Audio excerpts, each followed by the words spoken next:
Dear students, গত লেকচারে আমরা শিখেছি কিভাবে অর্ডার লিস্ট তৈরি করতে হয়। আজকে লেকচারে আমরা শিখবো কিভাবে তুমি আনঅর্ডার লিস্ট বুঝবে এবং আনঅর্ডার লিস্ট তৈরি করবে। আচ্ছা, তো আমরা কিন্তু গত লেকচারের শুরুতে বলেছিলাম আনঅর্ডার লিস্ট কি। আনঅর্ডার লিস্ট কিন্তু হচ্ছে যে সকল লিস্টের সামনে চিহ্ন ব্যবহার করা হয় বা কোনো সিম্বল ব্যবহার করা হয়, তারা কিন্তু আনঅর্ডার লিস্ট। তাহলে এখানে দেখো আমরা তিনটা কোশ্চেন লিখে রেখেছি, একটা, দুইটা, তিনটা। এখানে ঠিক আগের মতোই আমরা কি করব স্যার, HTML লিখব। যেহেতু হেড নেই, ডিরেক্টলি আমরা বডিতে চলে যাব। বডি স্যার, আনঅর্ডার্ড লিস্টের ট্যাগ কিন্তু হচ্ছে ইউএল, ঠিক আছে, ইউএল। তাহলে আমরা ইউএল দিয়ে শুরু করব। আর যদি তুমি শুধুমাত্র ইউএল ট্যাগ ব্যবহার করো কোনো ধরনের অ্যাট্রিবিউট ছাড়া, তোমার কিন্তু হচ্ছে স্যার ডট সাইন চলে আসবে অটোমেটিক, ঠিক আছে, ডট সাইন চলে আসবে অটোমেটিক।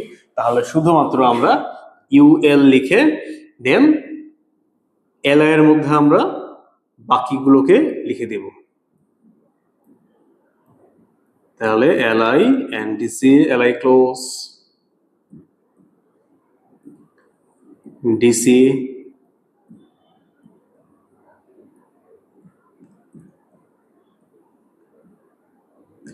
ভিএনসি। অন্য কলেজের পোলাপান আবার কষ্ট পায়ও না, তোমাদের নামটা লিখি না দেখে। বডি HTML, যেহেতু আমি ইউএল ক্লোজ করে দিয়েছি, এখন বাকি আছে আমাদের বডি এবং HTML, ঠিক আছে।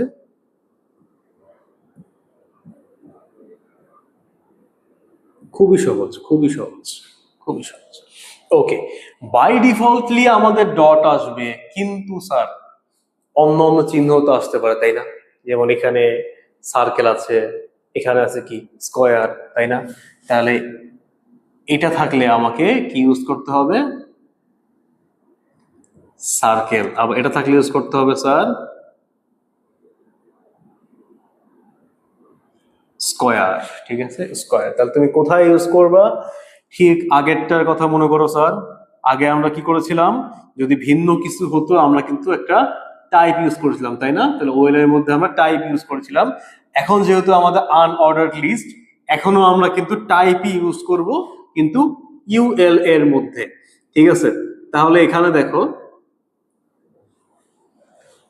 যেহেতু আছে কি সার্কেল, তাহলে আমরা টাইপের মধ্যে কি লিখবো? সার্কেল,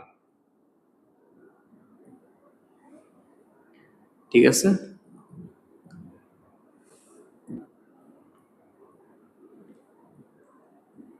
সার্কেল, ঠিক আছে। তাহলে প্রত্যেকটা এলিমেন্ট কিন্তু আমাদের সার্কেল চলে আসবে।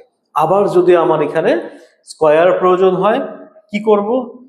সিম্পলি এইটুকু মুছে, তোমরা তো বুঝতে পারবো না, তোমরা তো আবার লিখবা স্কয়ার, লিখবো, বাকি সব কিন্তু সেম। আর কি বলছিলাম যে অ্যাট্রিবিউট কিন্তু লাস্টে স্যার ক্লোজ করতে হয় না, মনে রাখবা, ঠিক আছে। ওকে, এবার একটু দেখো স্যার, আমাদের কিন্তু এই টাইপগুলো বাদেও আরেকটা টাইপ আছে, এটা হচ্ছে ডিস্ক, ঠিক আছে, ডিআইএসসি।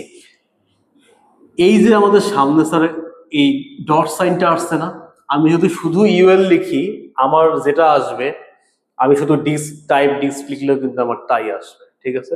তো পরীক্ষায় কনফিউশনের কিছু নাই, শুধু ইউএল লিখলেও পারবা যদি এইটা আসে, আবার টাইপ ডিস্ক দিয়ে লিখলেও কিন্তু চলবে, কোনো পার্থক্য তুমি কিন্তু আউটপুটে পাবা না, ঠিক আছে।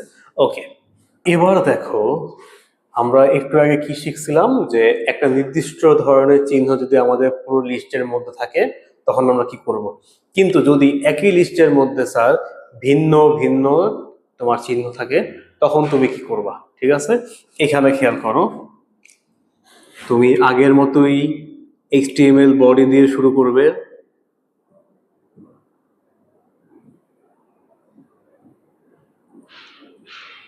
ইউএল, এখন একটু দাঁড়াও, তুমি কি টাইপ সার্কেল দিয়ে শুরু করবা? দুঃখিত, ডিস্ক দিয়ে শুরু করবা না কিন্তু। কেন? যদি তুমি এখানে টাইপ ডিস্ক দাও, ভিতরে সবগুলা কিন্তু স্যার ডিস্কই হবে, তাই না?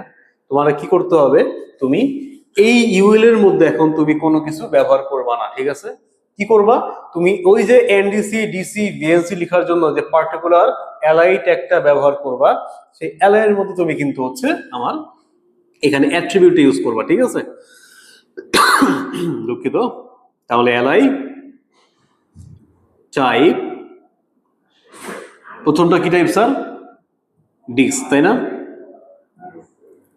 আবার শুধু ইউল লিখলেও কিন্তু কোনো প্রবলেম নাই। NDC LI close.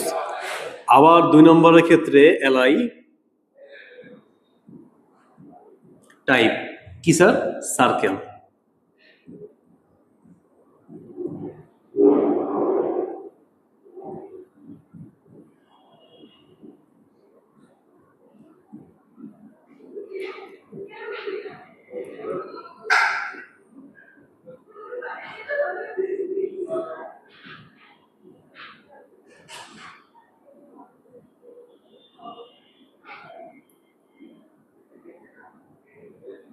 স্কোয়ার, তাহলে ভি এম সি।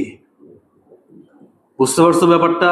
সবগুলোর ক্ষেত্রে কিন্তু আমি ভিন্ন ভিন্ন এলআই এর মধ্যে কিন্তু টাইপ ব্যবহার করছি, ঠিক আছে? তাহলে এক্ষেত্রে ভিন্ন ভিন্ন সিম্বল শো করবে।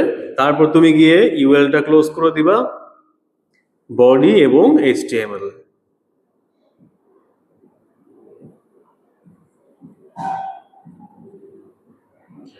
আশা করি ব্যাপারটা সবার হজম হয়ে